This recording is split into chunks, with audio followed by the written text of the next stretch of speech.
to the background. The sweater's arranged. Okay. Sweater's arranged. Yeah. I'm gonna make one hair adjustment. Yeah. If you don't mind me touching your hair. Okay. Nice, yeah. I always forget about this aspect. But, yeah, bravo. Nice femmy girl I am. Alright, so I'm gonna hit record here. And I'll just, yeah, so we'll just start out asking a couple questions about where you're currently residing and what is the work that you're doing now. Oh, and as I was saying to Judith, just try to ignore the camera. Okay, and look at you. Me. Okay. We're gonna try to ignore it. And I didn't mention this to Judith, but she was doing it naturally, so I'll mention it to you just in case that if I ask a question like, what is your current research, sort of lead with that question, like my current research is this. I noticed that. Yeah. Yeah, she should have said She like was- the election. Yeah, Trump. the current election with Donald Trump, yeah. Yeah. And she did it for most of them, Yeah. but I forgot in the beginning to say that, so I'm saying it now for you. And I'm gonna try and be tight to the camera, but don't look at the, Okay. you don't you move, just look at me. Yeah. Cool, okay, so, yeah, tell me a little bit about where you're living and what you're doing. I'm Carol Christ, and I've been living in Greece for more than 20 years. I live in Molivos, Lesbos, which has recently been in the news because of the refugees coming over from Turkey. It's been very traumatic to our island and our country, and even more so, of course, to the people who've been coming over from war-torn Syria and Afghanistan and other places. And I lead the Goddess Pilgrimage to Crete twice a year, which is a spiritual journey for women with emphasis on the ancient culture of Crete, which was pre-patriarchal. There was no war, women were honored, and nature was respected. And it becomes for us a vision of how we can transform the world and ourselves. Do the, for the goddess tours, or is it called the goddess tours? Yeah. Is it a lot of ancient research, or is there actual spiritual practices that happen? The Goddess Pilgrimage to Crete is a combination of many things. I've been researching ancient Crete for more than 20 years and goddess cultures for longer than that, so there's a great deal of research that goes into that I bring to the museum tours and the tours of the archaeological sites. We also have outside of the archaeological sites, in caves and mountaintops and by the sea, we have rituals that we try to bring to life, the ancient rituals through our own experiences as women. And of course, nature is a big part of the tour. We're going up sides of mountains, we're swimming in the sea, we're eating good food. Sensuality to me is an important part of the beauty of the world, is an important part of the ancient goddess culture and the modern rebirth of the goddess as I understand it. Oh, yeah, that sounds amazing. I'm gonna have to get on one of those tours. There's also, I've also become very familiar with a lot of the traditional folk customs of rural Crete that still exist, and I see a strong connection between some of the practices of modern Crete and ancient Crete. For example, one of the hallmarks of pre-patriarchal or matriarchal cultures is that they share everything they have. They maintain economic equality through the practice of gift giving. And it's amazing to me that more than 3,000 years since Crete became patriarchal, the Cretans today are still incredibly generous. They're always giving you gifts. In fact, these two necklaces were gifts from a friend of mine in Crete. That's really cool. Wow. All right, so just like sort of the last interview, we're gonna go back to sort of your early formative experiences. And one of the things that I'm interested in is just sort of, was there an early experience where you came to consciousness around gender or around gender differentiation, or what, was that problematic? Were there things that you thought you could do and you were told you couldn't do, or just if you have an image from the past, where if you do. I grew up in a very patriarchal family where father's word was the last word and the only word, and you weren't to cross him. And at the same time, I had a very happy mother, which many women growing up in patriarchy are not happy, but my mother was very happy. She was fun-loving. We played cards, we laughed, we giggled all the time. My dad was always saying, "Janet, stop those kids doing that," and she'd be doing it along with us. And my two grandmothers were also happy people. My one grandmother was raised on a farm in Michigan, and she told us stories about the farm, and she had a pitchfork in her backyard, and she canned, and she took us on walks in the LA County Arboretum. She had peacocks on her roof. My other grandmother was Irish, and she'd grown up in Brooklyn and Queens, but she also had a love of nature. She used to take me to the Lake Merced lake to see the ducks, and to the California coastline to run along the beach and pick up sand dollars. So I had a very positive image of what it was to be a woman, despite the fact being raised in a very patriarchal family. So when I became a little bit older, my dad began to train my younger brother and then my much younger brother for baseball, Little League, and I wasn't allowed to play. And so basically, at that point, my dad didn't do anything with the family. He didn't like to play card games or anything in case he might lose, and I didn't get to play with him. So I did feel very left out in that situation. I became fanatically interested in the Dodgers baseball team, and I tried to be the scorekeeper for my dad's team, but it never really worked for me to be part of that. So I had a pretty strong sense of limitation as a woman too, or as a girl. And of course I was much taller than all the boys and all the girls, so I didn't get asked to dance and things like that. And I was smarter, and I was in a lower middle class tract home suburb of Los Angeles. And it was not at all an intellectual place. Nobody talked very much about ideas and books, and I never heard of Plato or Aristotle until I got to college. Didn't know what the Middle Ages were. So my getting to go to a private college was due to my very hard work in high school, getting valedictorian and getting good scores, and then my guidance counselor, who was also a very tall woman, calling my parents in and saying, "This girl should not be going to local junior college. She should be going to college. She can get into Stanford." And they wouldn't let me apply out of country, out of the state of California, but I did get into Stanford, and I worked summers as a telephone solicitor. It was the only job I could get, and my dad and mom made quite a lot of sacrifices. Later on, I was serving the meals to the other girls. They called it hashing in the dormitory. And that's how I got to be in college, at a private good college. And I didn't have any idea that I could become a professor or anything like that. I really didn't hardly know very many women who worked outside the home. And it was again in college that I was studying very hard, because I still wasn't dating, because I was overly shy and taller and smarter, more studious, and I wasn't getting invited to the beer parties that a lot of the other girls were going to every Friday afternoon and all weekend. So one of my advisors called me in, and he said, "You've got really good grades here."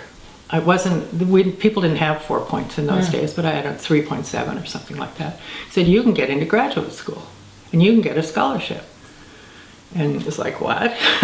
This is at Stanford? This was at Stanford in the late 1960s. And my parents were devastated. My mother cried that I would never get married.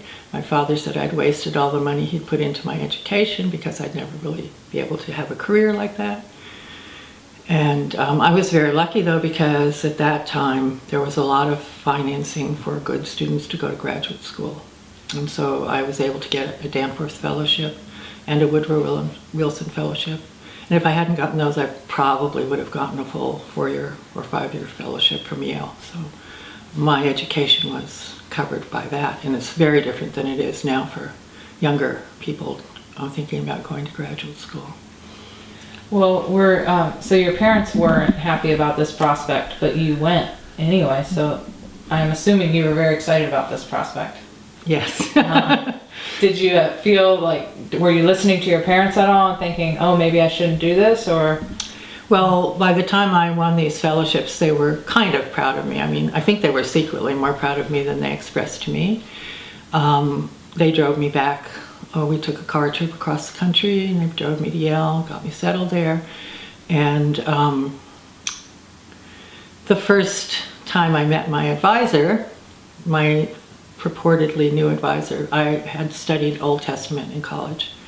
And I read Hebrew, and I had written my senior thesis on nature imagery in the prophets, and using a literary approach, not the old religion and literature approach so much as trying to understand the conventions of Hebrew poetry and how that affected what the meaning was. And so I told that to my new advisor, and he said, "Well, Miss Christ, why didn't you go into comparative literature?" And that was the first time, but certainly not the last time, that I was simply erased and told I didn't belong there by the very people I had come with all of these good credentials to learn from. So I stayed in the Old Testament program for about a month and a half. All of the men in the Old Testament program I was essentially the only woman out of 100 men in the graduate program. There was all. So I was essentially the only woman in the graduate program. And I was young, much younger than they were, because they'd all had at least 4 years post-undergraduate work as getting their MDivs and their internships for the ministry. They all had wives who typed their papers for them and worked as secretaries to help support them, and they were very conservative. And they thought they thought I was a flower child. I wasn't. They thought I'd been through the summer of love. I was still a virgin. But I did have mini skirts, and I was tall and pretty, and they just treated me like, I was there. Well, I was once introduced as our department bunny, meaning Playboy bunny. Wow. And then, so you can ask the next question. Oh, wow.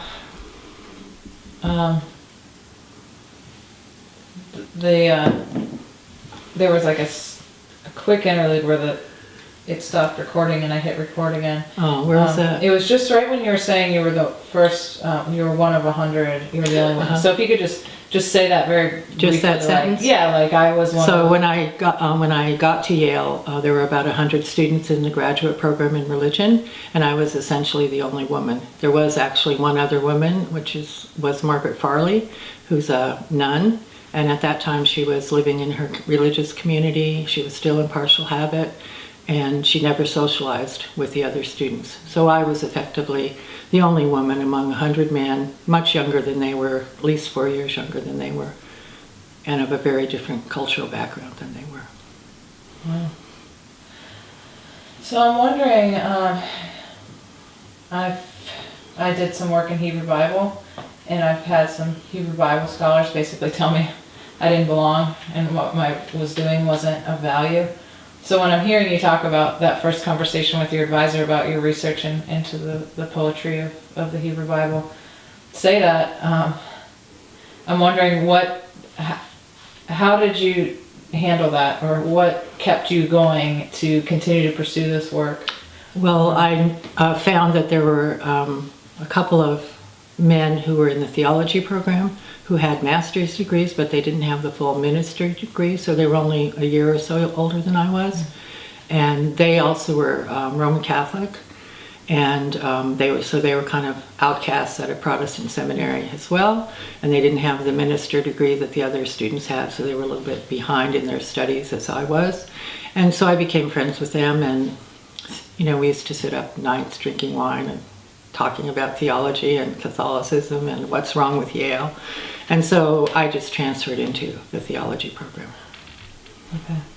You started to build community. But that wasn't really a solution to the problem, because everyone in the theology program were male, and all the books we were reading were by men. And I was being treated, as I started to say, as this this Playboy bunny of the group. They used to take bets where I would sit in the dining room and who I would talk to and all of these things. And so I was like, who am I? You know, I think I'm a really smart girl. I didn't even ever get any attention as a sex object in my whole life. So how come I've suddenly become a sex object and not a smart girl? And it was interesting because in my first year, I read, we were reading Karl Barth, and so I flipped to the portion that he had, because you know it's all indexed, and found what he had to say about women. And he said that in relation to God, God is A, and man, meaning humanity, is B, and in the human level, man will always be A, and women will always be B. A has initiative, precedence, and authority, and B is to be obedient. And I brought that up to my teachers and to some of my boyfriends and some of my other friends, and they all just laughed at me. I said, but you know, this is why I'm having trouble here, because you think I'm B. They said, oh no, that's not true. We don't think that. And we don't read that part of Barth. It's not important. We don't believe anything like that. And as I said in my recent book, they killed 3 birds with 1 stone. They dismissed the history of sexism in theology. They made me feel stupid, and they forgave their own sexism. And they ended the conversation. And that was the end of the conversation. Yeah. Wow.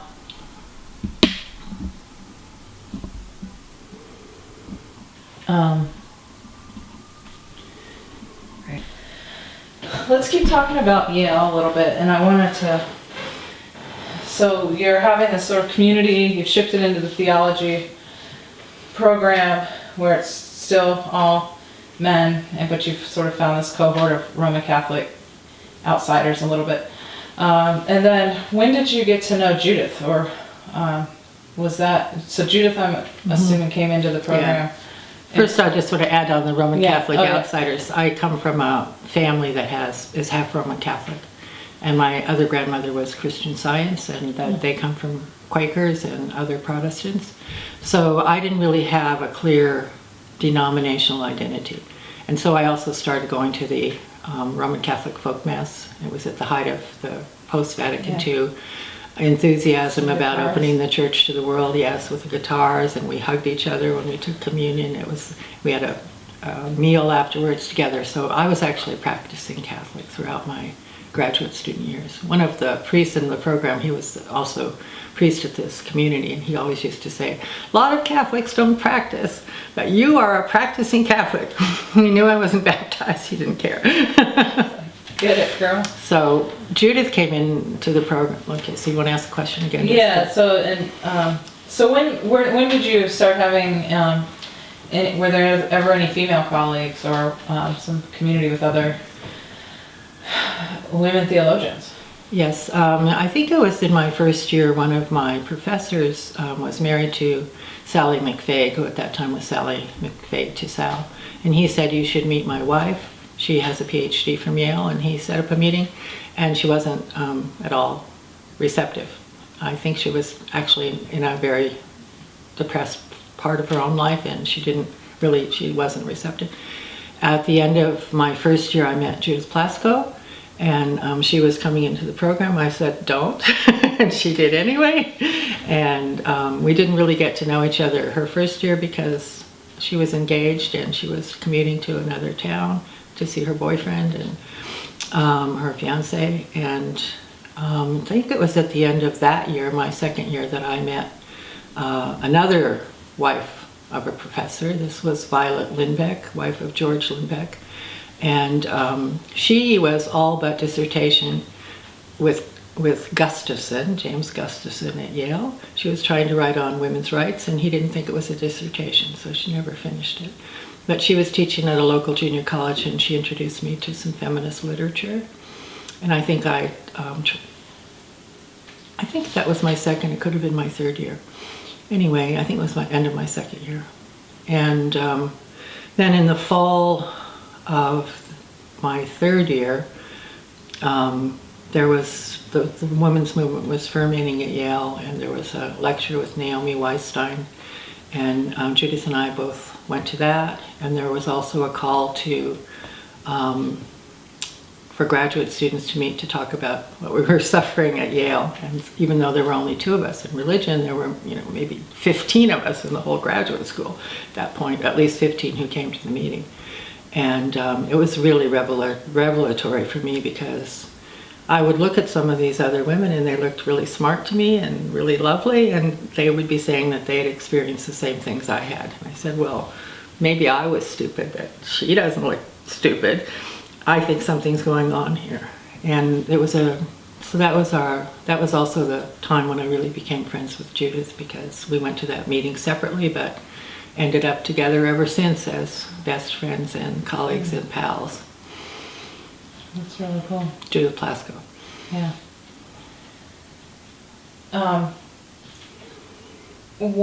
So we're going to rewind a little bit, but before, to talk about some early ideas of your connection to the divine. Mm-hmm. But I'm going to ask this question now. But were there times when you were dealing with this really overt sexism, like being referred to as the department bunny, and starting to question, like, you had thought of yourself as smart, but then being treated in this other way?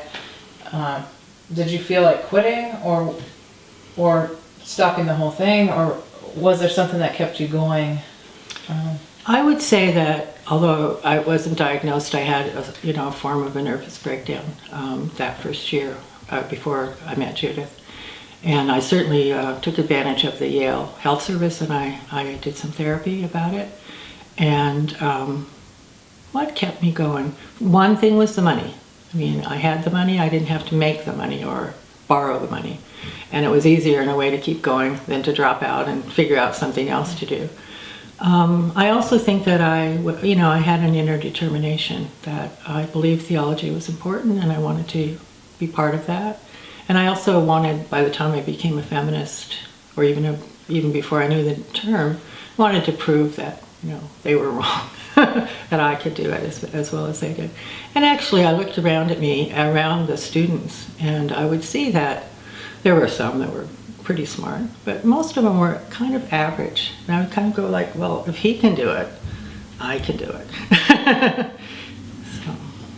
That's really cool. And then I was the end of my 3rd year, I think. I became a research associate with one of my professors from Stanford, Michael Novak. And at that time he was a liberal Vatican II Christian, anti-war. He's since become a major conservative, theologically and politically. But that was really important for me. He was also Catholic, and he had a hard time at Harvard because he was a Catholic, and so we talked about our mutual sense of being discriminated against or not fitting in. And I was helping him write a book that was about story and theology, which is one of the themes I've always been interested in. So that gave me renewed confidence in myself, that he had confidence in me, and he considered me a colleague, not even a student, just like someone who had ideas that he was interested in. Never happened at Yale. No, that sounds really important.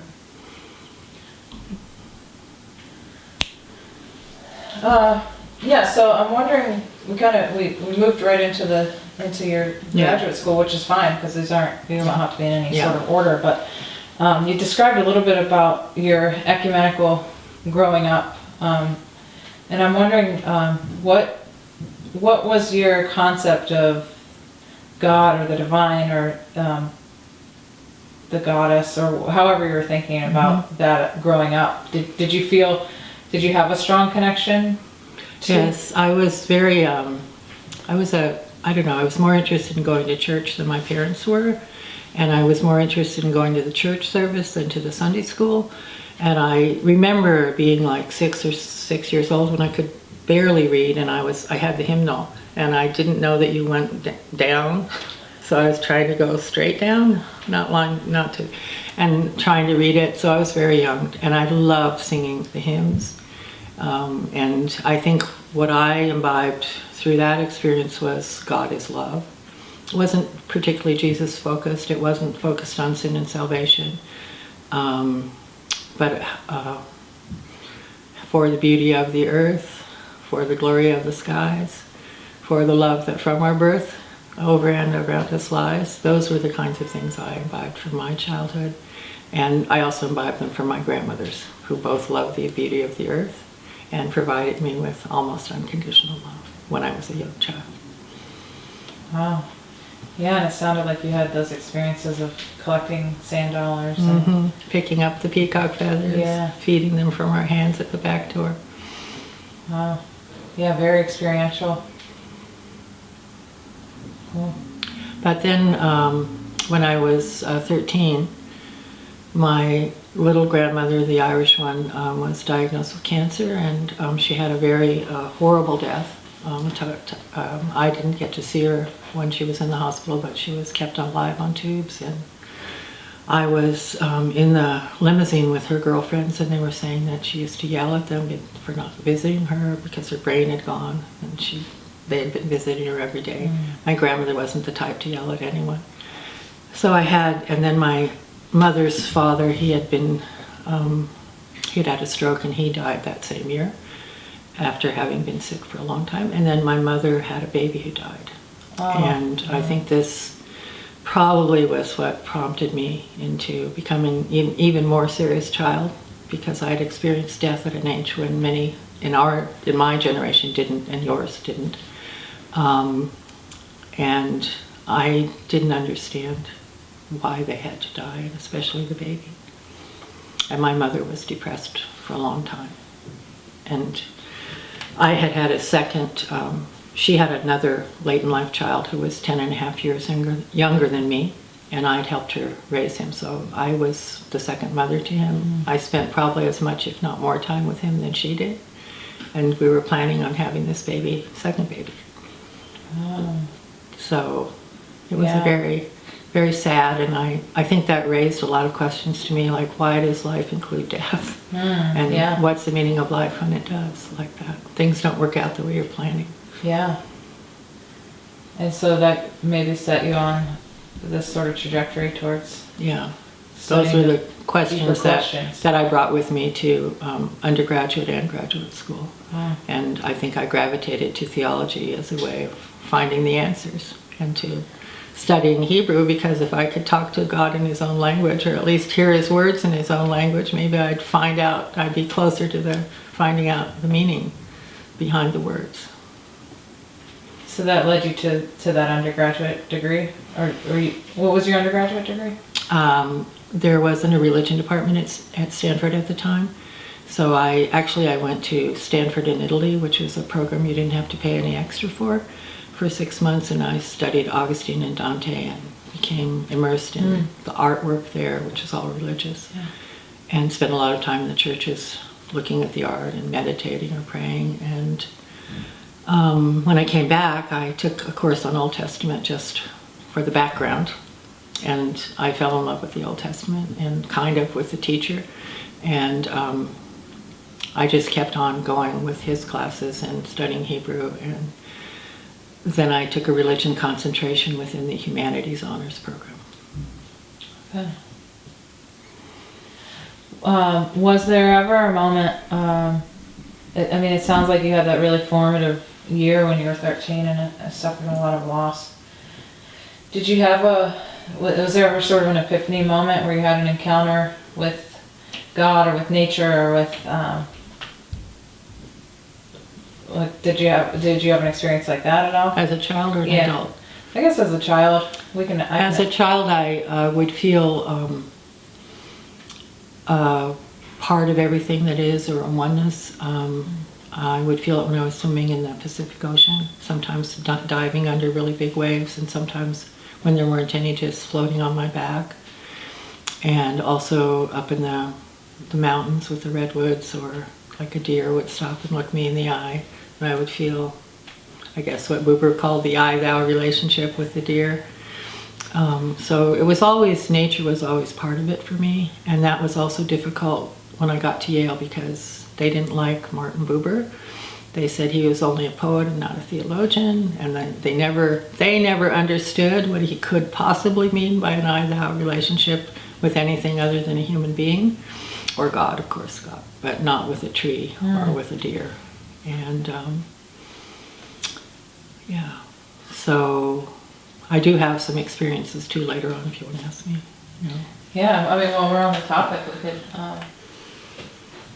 Okay, well, I have two experiences that were in my adult life that were revelatory, that were dramatically revelatory. Cool. One was when I was writing my dissertation on Elie Wiesel, on the Holocaust, and I was drawn to Elie Wiesel because he was arguing with God, like, how could you have done this to us? And we were your people, we loved you, how could you have done this to us? And this was the question I began my dissertation with. But one night when I was working on that question, I lay down on the bed. I was working late at night, drinking lots of Diet Cola, smoking, and it's my electric typewriter. And I lay down on the bed and I started saying to God, how could you have done this to women? Why didn't you send us a prophet? Why did you let those words get written in the Bible that said we were second? Why did you let women be raped? Why didn't you intervene when they were being raped? Why didn't you stop this and that? I was all in my head. I wasn't speaking aloud.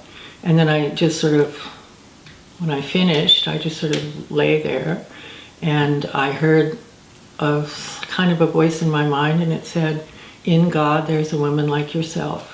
She too has suffered and lost her history. And that was the first time that I ever really thought of a female God. And I've been searching for her ever since. That was the first time I think I felt that the divinity wasn't, male, wasn't other than me. That's really powerful. Thank you for sharing that. Wow. And that then, did that shape that moment, after you had that experience, did that then start to shape your trajectory? Yes. Yes. I mean, by the time I had that experience, I was already questioning Christianity, and I felt physically sick when I was in the Roman Catholic liturgy, which is where I was going. Because whenever I heard the male language, my stomach churned and I felt like I wanted to throw up. Other people I know, it didn't bother them in that physical way. It bothered them intellectually, but not physically. It bothered me intellectually and physically. And I also was becoming aware through Wiesel and through my friendship with Judith Plasko of anti-Semitism within Christianity, and I found that in the Easter liturgy, and I couldn't stomach that either. And then as I was more and more involved in the anti-war movement, I couldn't stomach our God as a man of war. And the God of the prophets, which many feminists find a liberating God, he dashes children to pieces. He is a warrior God in the image of the God of Exodus, who threw the horses and horsemen of the Pharaoh into the sea. And he was literally called a man of war in Exodus. So I couldn't take those traditions as my traditions. And I never understood how other people can. Obviously, they're reading it differently than I do. Yes, so I didn't know anything about goddesses. I never read Greek mythology as a child or Norse mythology or anything like that. So I started searching for goddesses, and I found the Hebrew Goddess by Raphael Patai. I think that was probably the book that had the biggest impact on me, because he talks about how all the problems in Deuteronomy and Kings are to do with people setting up goddess worship in Israel, and then God comes and smashes it down. And he states, and I think he's right, that the Hebrew people were worshiping the goddess alongside Yahweh, and perhaps other deities as well. I didn't like the Greek goddesses at all.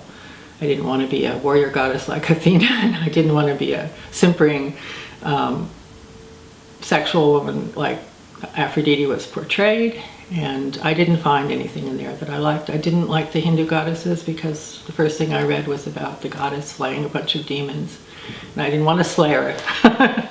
So I was on, from before, but really defined by that moment of that in God there's a woman like yourself, I was moving myself out of Christianity. And there was no support within my Christian feminist friends for my journey. There was from Naomi Goldenberg, who became a friend. But the Christian feminists were really afraid of the goddess, I would say. When we first presented it at a feminist study group we had called the New York Feminist Scholars in Religion, Ann Barstow and I presented on the goddess, she on the ancient goddess of Çatalhöyük, and I on my recent encounter with the goddess in the women's spirituality movement in California on my leave. They went crazy. And they were saying things like, there's no ethics in goddess religion, you can't have ethics without a transcendent God. And one woman wrote in her later book that she, the whole night she was like, this is evil, this is, I have to. She eventually found it very positive, but in the beginning it was like, this is paganism, this is what we've been told not to do. And I think the Christian women felt that way too. So it was rather isolating in the American Academy of Religion, even among other feminist scholars, as I began to move outside of Christianity. And it was very ironic because I was the one, with other women, but I was the one who proposed that we found the Women's Caucus in the American Academy of Religion. I was the one who sent out the letter to everyone, and after a few years, I was being pushed to the margins because I was following my own inner voice and my own inner knowing. And some people didn't really want to talk to me. I was even told by someone that I worked with for a long time, she's a well-known Christian feminist theologian now, if I keep talking to you, I might have to leave Christianity. It was nice she at least acknowledged it, but... But probably, yeah, no, that's painful to hear. Yeah. So I want to pick up where you're saying that, now it's like you started out sort of being one of the lone women in a graduate program. And then as you're continuing your work, it feels like there's this community of other women scholars that are starting to connect and become supportive. But then what I'm hearing, it sounds like now you're pursuing this inner voice, this inner knowing, and it's sort of making dissension or leaving you sort of pushed out, if I borrow your language, from that community. And that sounds like an incredible lot of... That sounds very difficult. It was. So I'm wondering, how did you continue to do your work? What kept you going to keep following that inner knowing, to keep pursuing the goddess, so to speak? Well, there were the thing that kept me going in pursuing the goddess, despite my academic colleagues not following along with it or not joining me in it, or not pursuing it on their own right, and then we could have come together as a community. Of course, there were many, many women in the country who were moving out of Christianity and had discovered the goddess. Merlin Stone's When God Was a Woman came out in 1976, and that changed the world for many people, including myself. And there was especially in the West Coast, a very strong goddess movement growing up within the feminist movement, and also within the lesbian Back to the Land movement, and a lot of other streams coming together in the goddess movement. So there were a lot of people who were with me. And when I moved to California, some of my friends in that movement were planning a conference at UC Santa Cruz. It was a weekend conference. And so they wanted me on the committee because I had a PhD. So the four of us planned this conference, and I gave the keynote speech, which was Why Women Need the Goddess, which has been republished, scores and scores of times, and read by hundreds of thousands of women, because 100,000 women read it if they read the whole book, Woman Spirit Rising, which sold 100,000 copies, and it's been in many, many other books. And so when I gave that speech, the room was electric, everyone was cheering. So I knew I wasn't alone. I just was alone in my academic community. And that was very wrenching. And that's why I eventually, one of the reasons I eventually left academia was I felt too isolated. And I realized that I wouldn't be able to get a job teaching graduate students, which is my dream.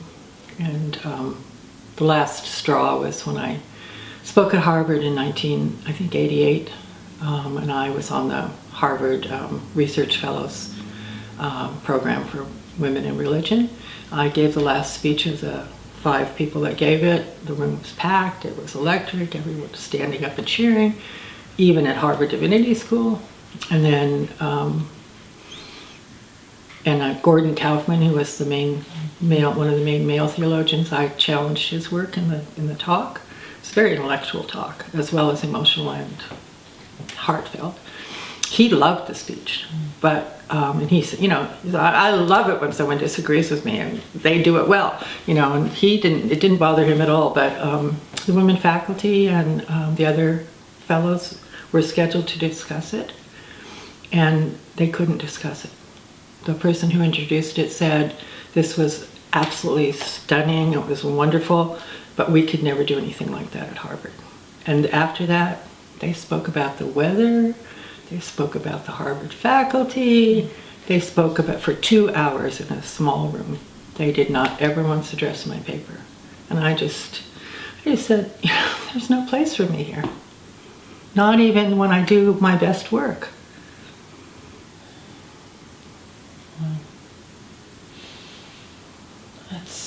Yeah. So I quit and moved to Greece. And it was, at that time, it was very inexpensive to live in Greece. And so I could live on my royalties from Women's Spirit Rising and other books that I was writing. And I've lived there ever since.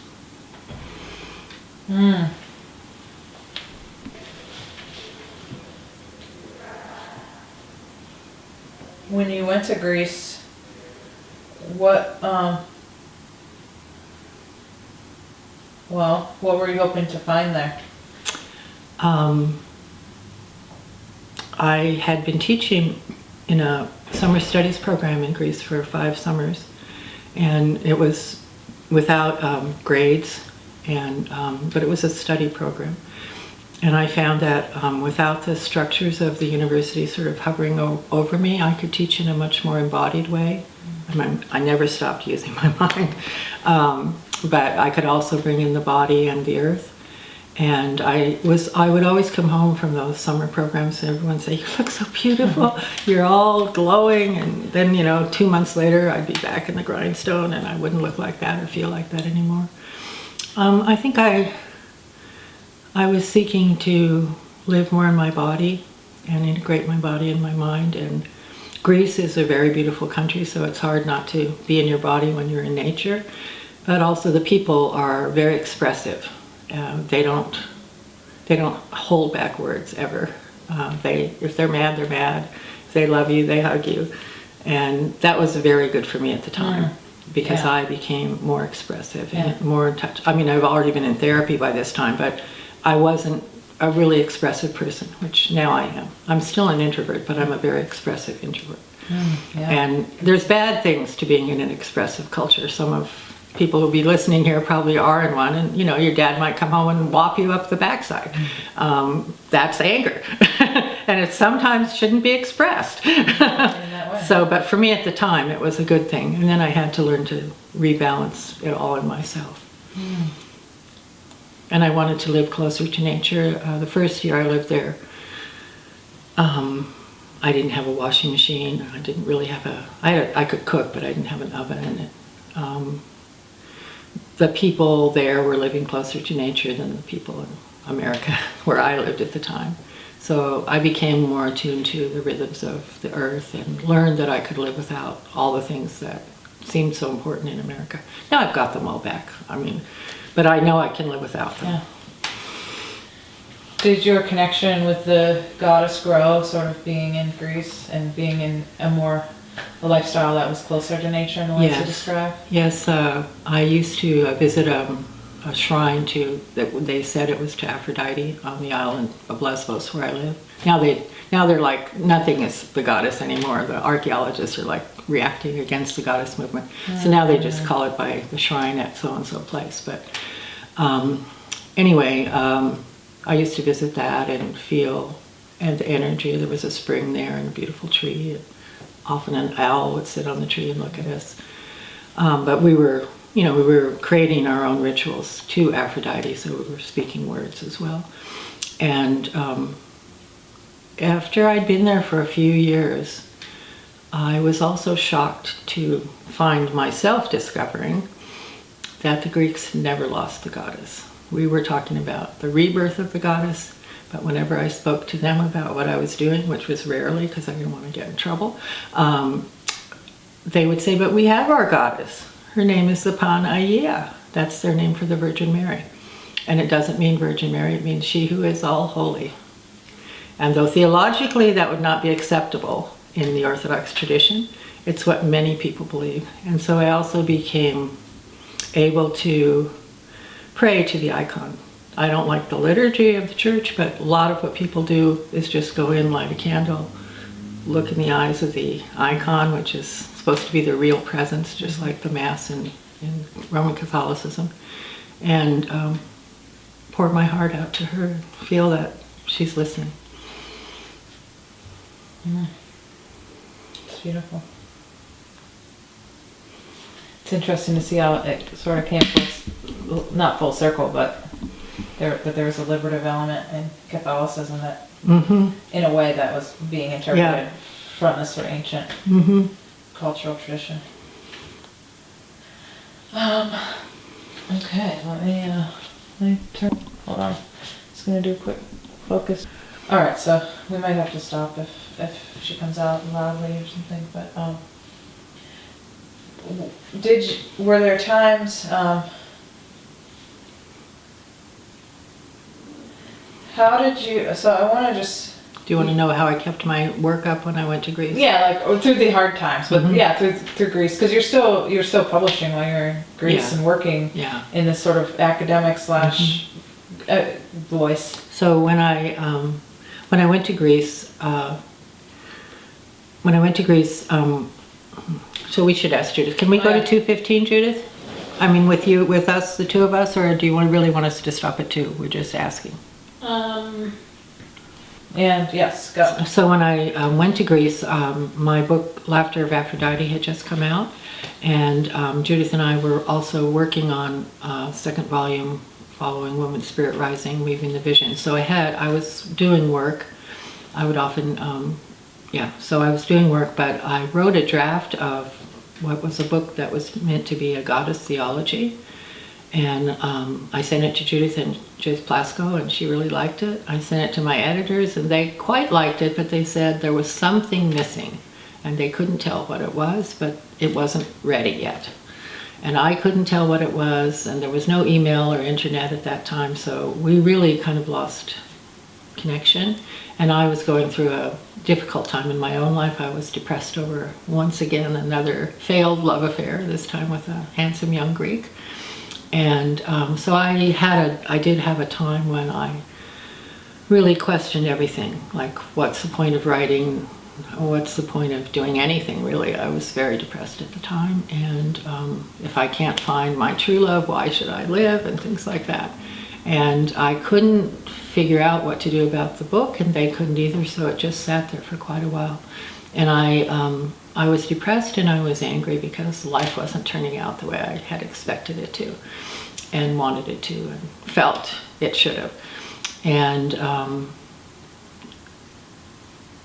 at that time, I was still being invited to speak in the United States, so I still kept up my academic connections in many ways. But I didn't, someone wrote to me and said, would I lead goddess tours? And I said, I didn't even answer the letter. I didn't want to. I didn't want to do anything about any of that. And eventually there was a conference that came up in Crete that a lot of my friends were going to, called the Partnership Conference, led by Rianne Eisler and Margaret Papandreou. And so they forced me to come. I didn't want to go. And while we were there, we did a little bit of traveling in Crete, and I discovered the Polyani Monastery, where the Panagia, the Mother of God or the Virgin Mary, lives in a sacred myrtle tree. And it was such a touching place that seemed to combine Christianity, and the goddess was really there. I felt she was there. And it was the first time I was able to pray or dress or meditate with the goddess for a very long time. And that started me on yet another journey of rebirth, and led me to start the goddess pilgrimages to Crete. And when I started doing all of that, I was having many, many experiences of minor and major revelations through the places in Crete that we were visiting and the community we were creating there. And so I started writing them in little pieces, 3-4 pages, and sharing them with friends and reading them out loud at tavernas to some of my friends. And it gradually grew into a book that became Odyssey with the Goddess. And that was very, very important in finding my voice, because I was writing in my own personal voice out of my own experience. Whereas before, in Laughter of Aphrodite, I had some things that were personal, but I was afraid to do it, and because it wouldn't be accepted in academia. And some things that were very third-person objective, although my passion still came through them. They were written in a very different academic, detached, supposedly trying to be detached voice. This writing Odyssey with the Goddess, I found my voice, and I also found what was the missing piece, which was my own view, my own theology. Because you can write Christian books without having a theology, because you just sort of fill in the blanks. But you can't really write a goddess theology unless you know what you think the divine power is. Is it omnipotent? Is it in the world? Is it out of the world? And I had sort of fudged that question in the first draft. So once I wrote Odyssey with the Goddess, which, by the way, is being republished as a Serpentine Path this year, 2006, 16, I was able to write my goddess theology, Rebirth of the Goddess, because I had found my own voice, and I had also found my own theology. So although I was figuring things out as I was writing from a embodied, grounded place. And I was able to finish my goddess theology, which was published in 1997 as Rebirth of the Goddess. And then when I finished it, again, I was very isolated. There still was no real internet or email. So I sent it to Judith Plasko, and she liked it. She was the only person that had read it. And then I wasn't sure, is this really a theology? So the only thing I could think of was to send it to Gordon Kaufman at Harvard, who had liked my Harvard speech, and to John Cobb, who had also been in a seminar that I was in that year. Those are the last theologians, white male theologians I'd talked to in a long time, and it was 10 years. They both loved the book. And Gordon he gave a blurb for the book, and he spoke at a panel on the book. Even when his wife was quite ill, he made a special effort because he wanted to support my work. And John Cobb said, visit me if you're ever in California. Well, he happens to live right where my father lives. So I visited him, and he said, you were a process theologian. I said, process theologian? I know I used Charles Hartshorne on 3 pages of the book. He said, no, the whole book is a process theology. And so I went out and bought a bunch. I had read Hartshorne, one of his books, The Divine Relativity, in graduate school, but other than that, I hadn't really read process theology. Whitehead is very hard to read. Yeah. So I went and bought all the books in the Claremont bookstore, and took them home, and I basically fell in love with Charles Hartshorne. First thing I read was Do Birds Love to Sing, which I always knew they do, and he had studied ornithology in order to prove it, and I read all of his other books, and then I wrote She Who Changes, so I kept writing. And while I was writing She Who Changes, Judith Plasko was reading my work, and she said she didn't agree with the process view of God, which I thought it answers all the questions we both had about omnipotence and how God could let evil happen and things like that. So we started arguing about that and debating that and chiding each other and questioning each other, and that led us eventually to write our recently published book, Goddess and God in the World, in which we challenge each other on our differing theologies. I believe the divine power is not omnipotent, but it's always loving and understanding the world and inspiring us to create the greatest joy and harmony for the greatest number in the world. And Judith feels that the divine power is a power of creativity that's indifferent to good and evil and is not personal. So in our book, we compare and contrast our views and show how they were rooted in our differing experiences, and conclude that both of those views, in contrast to the traditional view of God ruling the world from outside of it, both of those views provide better answers to the problem of evil and better orientation as we seek greater justice and harmony in both the ecology and the human world. All right. Well, you answered a lot of questions in that. I'm trying to. So that's good. Trying to slip it all in. Yeah, you got a lot. We have 5 minutes left, and I want to turn to. I would like you to address, because you talked about basically your theological norm. You kind of nailed that there. So, yeah, what I would like you to address what would you tell a folks studying feminist theology, or a class of religious students, or maybe it's a spirituality group of folks, about sort of the future, or what your hopes would be for the future of feminist theology or goddess theology, or just this work? Well, I suffered under the regime of almost all feminist theology being done in a Christian context, and almost all of the jobs, or maybe all of them, being available only in Christian seminaries. And I've always sought a greater dialogue among feminists in religion, which is partially, expressed in my friendship with Judith Plaskow, my friendship with Rita Gross, who was a Buddhist feminist theologian, and also my friendship with Naomi Goldenberg, who's a Jewish atheist. And I always loved these broader conversations that were not doctrinal. Like, I was thinking this morning, what I would mean by that.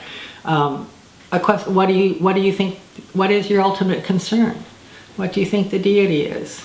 How does your view of your religion? Questions like interpretation. How do you deal with a tradition, whether it's the Greek mythology or the Bible or the Koran or the Buddhist texts that are patriarchal? How do you interpret them from a feminist point of view and still stay within a community or not? All these kinds of questions basically not being addressed in feminist theology, because we're talking about Christology and Bible and interpreting the text, and these in narrow way. I mean, interpreting the text from a feminist perspective, but the Hebrew text or the Christian text.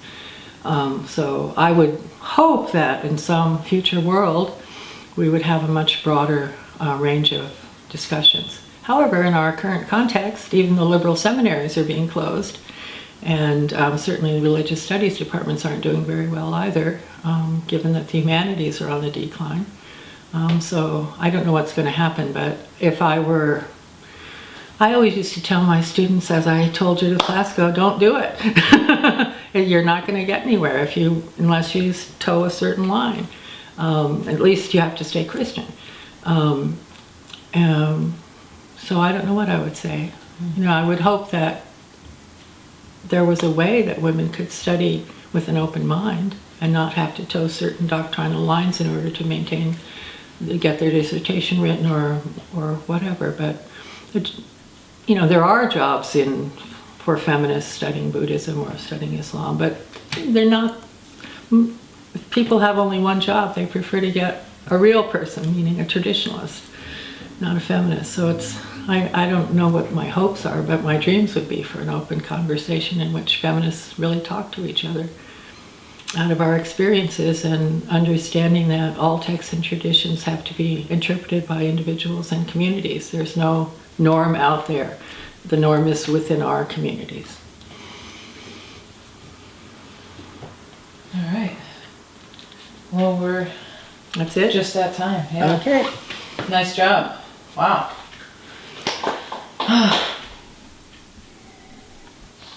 It's a really nice light. Yeah. That was too hot on me, so she moved it back. And then she also took the pink out.